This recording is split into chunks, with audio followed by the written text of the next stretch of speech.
Well, I'm Mark Egly, PGA member here in Des Moines, Iowa, the Des Moines driving range. Each week, we do a show together with Larry Kotler and Andy Garmans called Out of Bounds on ESPN 1700. And the last week, we were talking on the show that, hey, let's start a little segment each week where we give a little bit of information that would be as good for a beginning player as it would be for a great one. And the area that Andy suggested we start in would be that of putting. And so today, I want to have something that rings true to each and every player, simple practices that you must have if you're going to become a good putter. And personally, there's the long putter, that some people have caught fascination with. There's the belly putter, there's cross-handed, and then there's regular. Well, I'm going to start with the regular way of doing this because I want these principles in most all of these putting strokes. And in the regular full swing, I'm always talking about Isaac Newton and the equal and opposite reaction. An object in motion tends to stay in motion till acted upon by an outside force. That outside force in putting could be looking with your upper body, turning your hips a little too much during the putting stroke. So what I want to do is not feel like Mark Egly's talking today, but I want to feel like Isaac Newton's helping you with your putting stroke a little bit as well. Now, first things first, a regular putting hand position for a PGA Tour player, which I'd say anywhere from 60, 70, 80, 90% of the guys on tour, depending on which week it is, will have their right hand in a very, very flat position facing towards the line of the putt. They'll have the left hand in the equal and opposite position.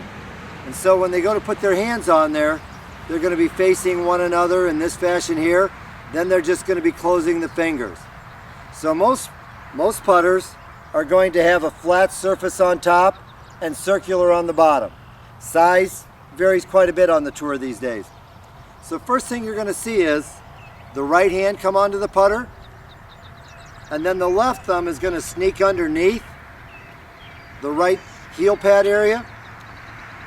And what you'll see many tour players do is take the finger on the left hand and put it over the fingers of the right that are holding the hand position on the putter grip.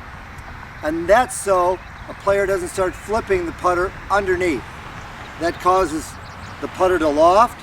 It could cause the putter to close up, making for very inconsistent distance and very inconsistent line.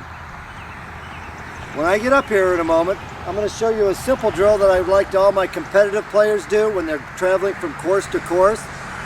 And the big thing I want you to see is how the body stays quiet, and it's going to be the putter head, the forearms, and shoulders that are going to be moving. Not a lot of flipping wrist or twisting bodies. And so again, Isaac Newton. If the putter goes back this far, it's going to respond through equally on both sides. I don't want to have putts that are short, long, or I don't want long putting strokes where we stab at it. And in both of these drills, I've spaced the balls out about a foot apart. And if you travel to a different golf course, you can find the speed of the greens because golf course greens change everywhere you go. So I'm going to simply set up and try to do this drill, but watch how my eyes don't follow the path of the stroke. My eyes are here, or in some practice sessions I'll actually look back at the ball here. That's so that my body doesn't veer, my body doesn't change direction. I'm trying to hit these balls exactly the right distance, not trying to bang them in the back of the hole because that gives you a good feeling if it goes in, but if you miss it, it's 3, 4, 5 feet by. So if you can do this simple drill a couple different ways, and watch how my knees, my hips, and my core stay quiet. Next ball, action, reaction, equal and opposite. Action, reaction, equal and opposite. We get to a longer distance and my curiosity can't go up. It's just action, reaction. I made all 4 of those because I heard them. Now I'm going to turn at this angle and repeat the same thing, only so you can see that my body's not turning into it. There's my action, reaction. Watch my knees, watch how my hips are not moving